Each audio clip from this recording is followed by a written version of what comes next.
India has a structured and hierarchical court system designed to ensure justice at every level. Understanding how this system works helps citizens know where cases are filed, how appeals move forward, and how judicial authority flows from lower courts to higher courts. At the base of the system are the district courts. District courts operate at the district level and handle most civil and criminal cases.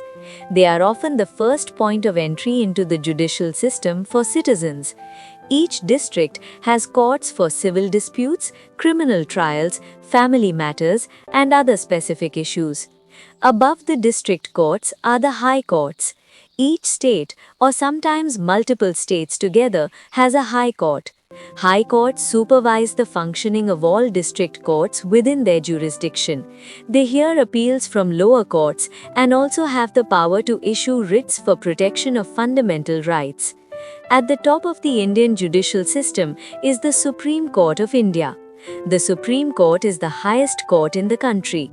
Its decisions are binding on all other courts.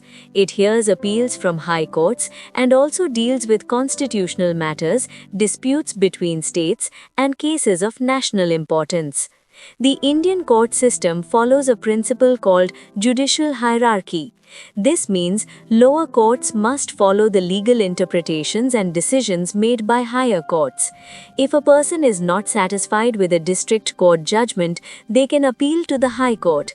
If still dissatisfied, they may approach the Supreme Court, subject to legal procedures. This layered system ensures checks and balances. It prevents misuse of power and promotes uniform interpretation of law across the country. The structure also protects the independence of the judiciary, which is essential in a democracy. Understanding the structure of the Indian court system helps citizens navigate legal processes confidently. It helps you know where to file a case, where to appeal, and how justice flows through the system. Know your rights, understand your responsibilities.